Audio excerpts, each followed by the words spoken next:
তোমাদের সকলকে আমার চ্যানেলে স্বাগত। আশা করি তোমরা সকলে ভালো আছো এবং সুস্থ আছো। তো আমরা আগের দিন কী নিয়ে আলোচনা করছিলাম না, স্বরধ্বনির শ্রেণীবিভাগ নিয়ে আলোচনা করছিলাম। আমাদের কত দূর পর্যন্ত আলোচনা হয়েছিল? অনুনাসিক স্বরধ্বনি পর্যন্ত আমাদের আলোচনা হয়েছিল। আজ আমরা দ্বিতীয় নম্বর শ্রেণীবিভাগ অর্থাৎ উচ্চারণের কাল পরিমাপগত বা মাত্রাগত শ্রেণীবিভাগ নিয়ে আলোচনা করব। তো উচ্চারণের কাল পরিমাপ অনুযায়ী স্বরধ্বনিকে কয় ভাগে ভাগ করা হয়? দুই ভাগে ভাগ করা হয়। কি কি? এক হলো হর্ষ স্বরধ্বনি এবং দুই হলো দীর্ঘ স্বরধ্বনি। হর্ষ স্বরধ্বনি আমরা কাকে বলবো? যেসব স্বরধ্বনি উচ্চারণ করতে কম সময় লাগে তাদের বলা হয় হর্ষ স্বরধ্বনি।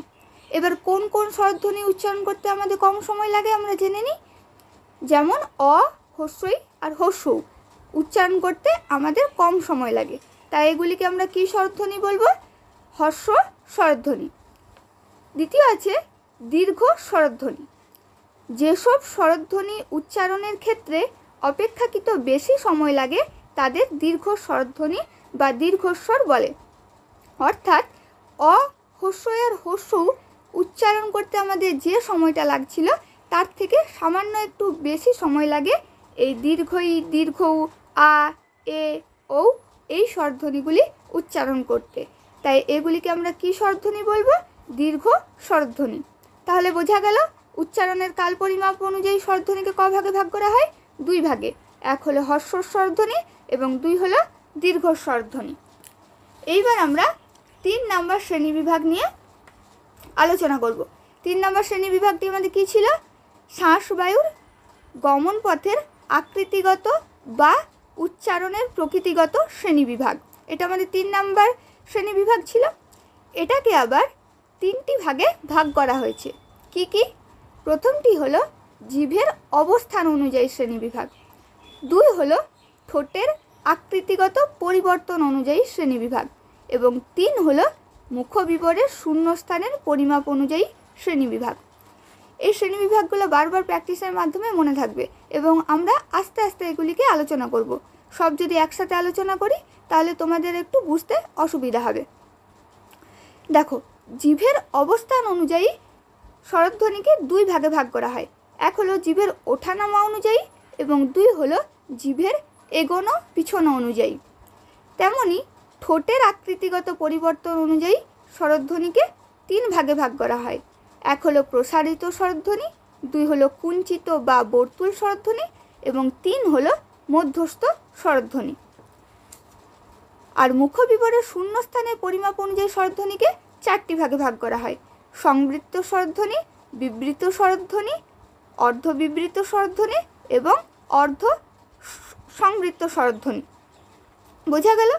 এগুলি আমরা পার্ট পার্টে আলোচনা করব। দেখো, প্রথমে আছে জিভের ওঠানামা অনুযায়ী শ্রেণীবিভাগ। আজ আমরা জিভের ওঠানামা অনুযায়ী শ্রেণীবিভাগটা জানব। জিভের ওঠানামা অনুযায়ী স্বরধ্বনিকে কয় ভাগে ভাগ করা হয়? 4 ভাগে। এক হলো উচ্চ স্বরধ্বনি, 2 হলো উচ্চ মধ্য স্বরধ্বনি, 3 হলো নিম্ন স্বরধ্বনি এবং 4 হলো নিম্ন মধ্য স্বরধ্বনি। তাহলে জিভের ওঠানামা অনুযায়ী স্বরধ্বনিকে 4টি ভাগে আমরা ভাগ করব। তারপরে আমরা জিভের এগোনো পিছনো অনুযায়ীটা পরে জানব। দেখো, প্রথমে আছে উচ্চ স্বরধ্বনি। উচ্চ স্বরধ্বনি আমরা কাকে বলবো? যেসব স্বরধ্বনি উচ্চারণের সময় আমাদের জিভ মুখবিবরের মধ্যে সবচেয়ে উঁচুতে অবস্থান করে তাকে উচ্চ স্বরধ্বনি বলে। যেমন কি কি? হস্যই আর হস্যৌ। হস্যই আর হস্যৌ তোমরা উচ্চারণ করো, দেখো আমাদের জিভ তালুর প্রায় কাছাকাছি অবস্থান করে, তাই এগুলিকে উচ্চ স্বরধ্বনি বলে, মুখবিবরের অর্থাৎ মুখের মধ্যে। তারপরে দেখো কি আছে? উচ্চ মধ্য স্বরধ্বনি। যেসব স্বরধ্বনি উচ্চারণ করার সময় আমাদের জিভ উচ্চ স্বরধ্বনিগুলি উচ্চারণের সময় মুখের যে অবস্থানে থাকে তার চেয়ে একটু নিচে অবস্থান করে তাদের উচ্চ মধ্য স্বরধ্বনি বলে। অর্থাৎ হস্যই আর হস্য উচ্চারণের সময় আমাদের জিভ মুখের মধ্যে যে অবস্থানে ছিল তার থেকে একটু নিচে অবস্থান করে আমাদের এই এ আর ও উচ্চারিত হয়, তাই এগুলিকে আমরা উচ্চ মধ্য স্বরধ্বনি বলে থাকি। 3 নাম্বার দেখো কি আছে, নিম্ন স্বরধ্বনি। যে স্বরধ্বনি উচ্চারণের সময় আমাদের জিভ মুখের মধ্যে সব থেকে নিচে অবস্থান করে তাকে নিম্ন স্বরধ্বনি বলে। যেমন আ, দেখো আকে উচ্চারণ করো, দেখো আ উচ্চারণের সময় আমাদের জিভ একদম নিচে নেমে যাচ্ছে, তাই আকে আমরা কি স্বরধ্বনি বলবো? নিম্ন স্বরধ্বনি। তারপর দেখো 4 নাম্বার কি আছে, নিম্ন মধ্য স্বরধ্বনি। যেসব স্বরধ্বনি উচ্চারণ করার সময় জিভ মুখের সব থেকে নিচে অবস্থান থেকে একটু উঠে থেকে মাঝের অবস্থানে যেতে চায় তাদের নিম্ন মধ্য স্বরধ্বনি বলে। অর্থাৎ আ উচ্চারণের সময় আমাদের জিভ যে অবস্থানে ছিল তার থেকে সামান্য উঠে বা উঁচুতে অবস্থান করে এই এ আর অ উচ্চারিত হয়, তাই এগুলিকে আমরা নিম্ন মধ্য স্বরধ্বনি বলবো।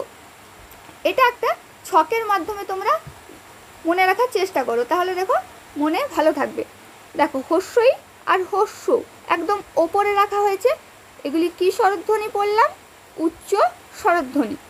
তারপর দেখো মাঝে আছে এ আর ও, এ আর ওকে আমরা কি পড়লাম? উচ্চ মধ্য স্বরধ্বনি, অর্থাৎ ওপরের থেকে সামান্য একটু নিচে।